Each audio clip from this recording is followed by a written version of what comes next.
Hello everyone, Michael here from Custom Bike Fit. Thanks for watching. Today I'm going to do a review of the Trek Speed Concept SLR 7. It's the version 3 of their Speed Concept triathlon time trial bike.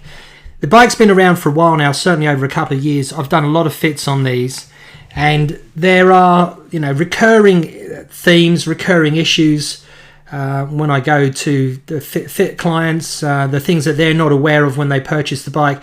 So the idea of this review is for people that are considering buying the bike, okay, what are the, what's the good, bad and the ugly?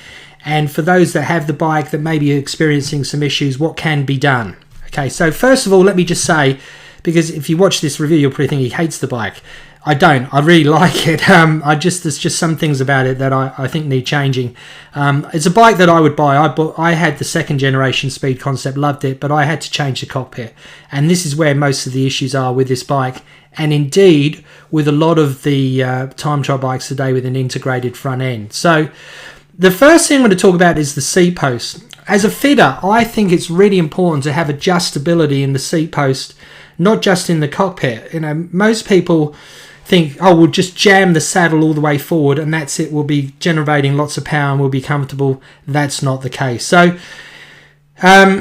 we've just got this saddle clamp here, and the saddle rail slides back and forth on it. It's not an awful lot of fore-after movement, but what you can do with the older Speed Concept, you used to pull out the seat post Gen 2 and spin it around. What you can do here is you can see there's two parts to the seat post. You can't spin the seat post, but you can spin this piece here. All right, so you do have a lot of fore-aft movement in the seat. It's not easy, not the easiest thing to move around, but a bike fitter, no problem, and you shouldn't have any issues as an individual if you've got a couple of tools at home. So we've got some adjustability back here. Really, the issues with this bike come when you go to the front of the bike. But first of all, with the aero bars, something I do like is this V-shaped cockpit. You'll notice with a lot of bikes that the cockpit is flat, and I think today with these with a lot of these bikes with an integrated front end, they're very, very low at the front, and that can, people think, well, low's good because we can get aero. It's not so good when you're climbing, when you're descending, when you're riding in traffic. It can put a lot of weight on the hands, and also the lower you are at the front, the harder it is to lift your head unless you're laying over the bike. And obviously, if you want access to the brakes, you're not going to be laying over the bike. You're sitting up. So I like this V cockpit. That's a good feature. But when we look at the aero bars in more detail, there are some issues. So this is the standard aero bar construction. You have to get everything from Trek. These extensions here that slot into this aero bar, I don't know what you would call this construction. They are a box shape, so it's not as if you can pull those out and put a different extension in to get a different hand position, right? This all comes from Trek, and there's some issues there. When you're traveling with the bike with extensions sticking out, because if these break, you're in trouble. You've got to go back to Trek for spare parts. And I can speak for, I've got a couple of Trek dealers where I am. It's pretty hard getting stock, particularly for these bikes. And you don't want to be in a situation where you've traveled and you find that something's broken and you can't access that product for 6-8 weeks. I've arrived on Thursday, I'm racing on Sunday. You get my drift. And this isn't the easiest thing in the world to pull to pieces to travel with. If you've got wireless shifters from SRAM, that's great, because then you don't have to worry about cable runs. The second best, for me, is the Shimano Di2, this synchro shift, because the cable that pops through here, you can disconnect at the shifter. That makes things easier to move around. And then if you've got wired shifters from SRAM, there's a junction box or blip box which is in here, and that it's difficult to route that cable. Unless you know what you're doing, it's not something you want to be doing, I think when you're traveling with a bike, if you don't have any mechanical experience. But anyway, the things that I wanted to really highlight here, you've got these things here which are called towers, and then we've got these tower toppers. I've got another slide to show you in a bit more detail.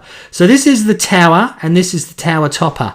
And typically, the smaller the bike you buy, the shallower the tower, because people won't consult with you.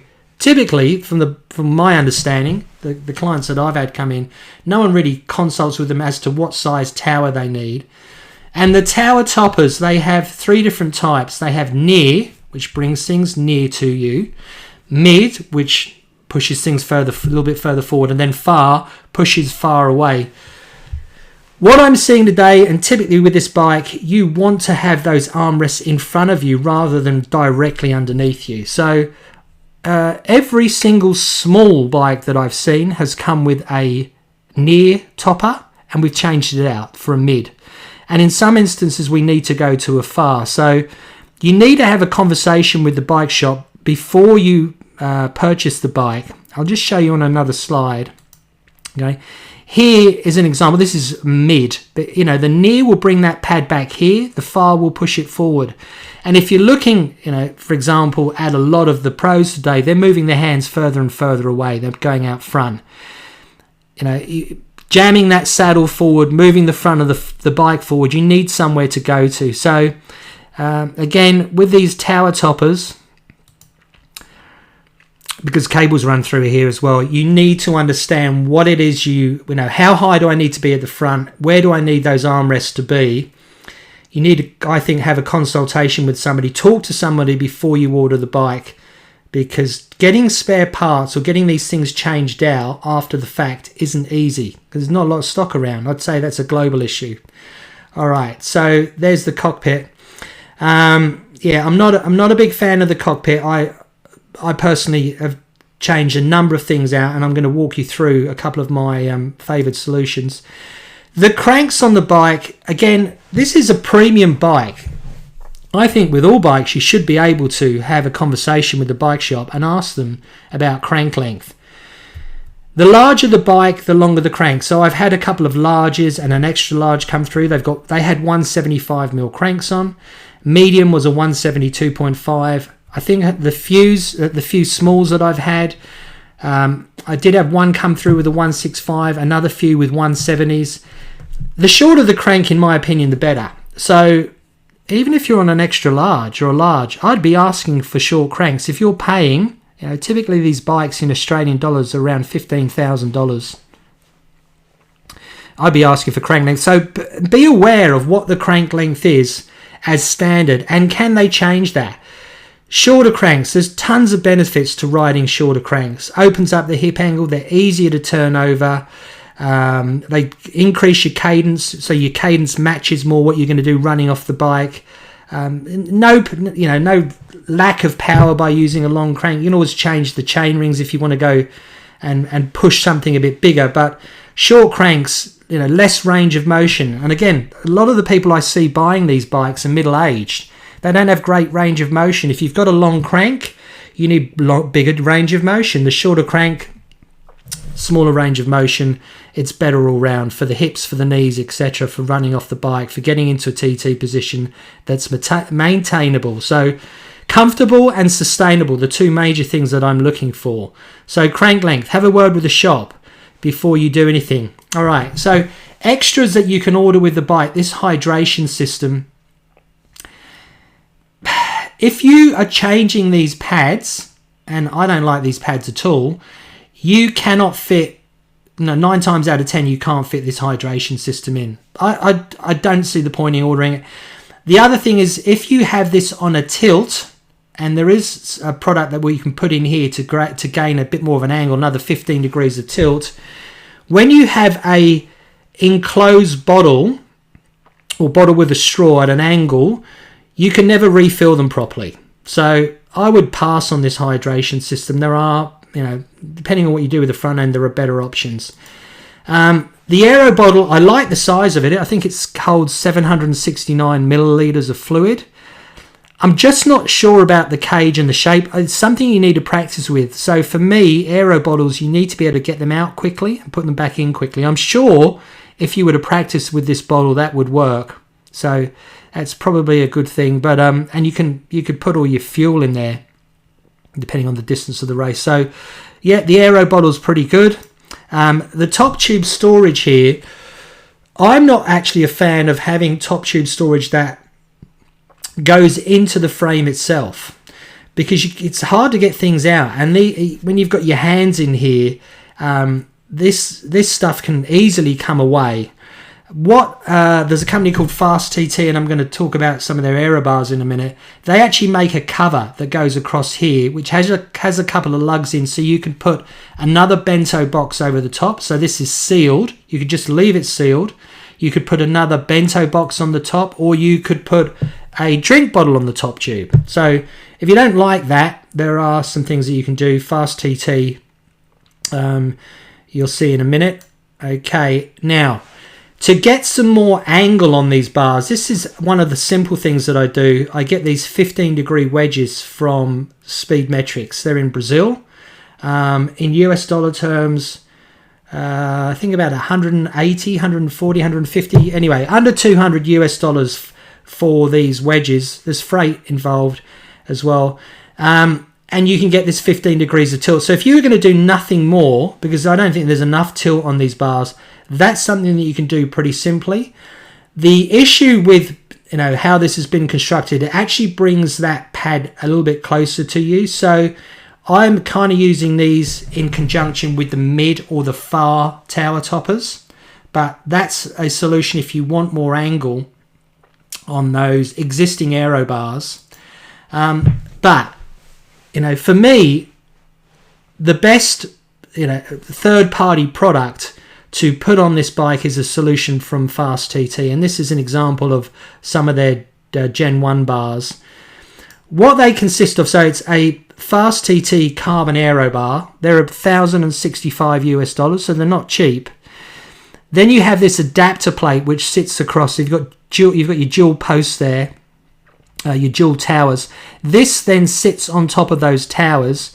You then have a adjustable angled wedge here. So this goes from 10 to 25 degrees. You can also put on an extender bracket if you want to push things further out. And the nice thing about having this adapter plate here is it obviously creates a very stable base from which to build. You can also put in a hydration system between the bars, and you can keep it horizontal. So that could be a standard drink bottle. It could be a drink bottle with a straw. So now we're getting the full capacity out of there. So, hydration, really important, I think, to have a hydration system at the front of the bike. So just going back to have a look at that system, you can see there's a drink bottle in here. So we've got our towers here, we've got our bridge, we've got our adjustable angled wedge. Then there's a little aero bar mounting bracket, so you can change the orientation of these aero bars and bring your hands together, that sort of thing. So this is a really smart solution. Again, 1,065, I think about 125 US. These spacers about 32, 150 US dollars for these. The extender brackets maybe 80 or 90 dollars. So it's not a cheap solution, but it's my favored. I've fit these not just to the Speed Concept, but to an awful lot of bikes. And a number of independent reviewers have looked at the Fast TT solution and called it the most comfortable aero bars in the world. I'm a huge fan. Another solution that I do like is from Syn Ergonomics. The thing about this, it's rock solid and it's about half the cost, but you're at a fixed angle. Whereas with the Fast TT solution, we can change from 10 to 25 degrees of tilt. This is 15 degrees, I understand, and they haven't figured out a solution for a hydration system to sit in there. So you could potentially put a Fast TT mounting bracket in here and put a drink system there. But anyway, all right, okay. Look, I hope you found that of benefit. If you are interested in getting some help from me, whether it's with your Speed Concept or another bike, these are my contact details. My business is custombikefit.com, and if you go to that website, you'll see all of these sort of things. So I do in-person bike fits, 360 Australian dollars, remote virtual fits, 220 Australian dollars, and I've worked with people all over the world on all sorts of bikes. If you're interested in a pre-purchase online consult, it's 110 Australian dollars. And I also have a online course, so it's Bike Fit Yourself for triathletes. It's just $99 for lifetime access. So you can contact me through my website, custombikefit.com, or shoot me an email, michael@custombikefit.com. I hope you found that of benefit, and I will see you in the next video.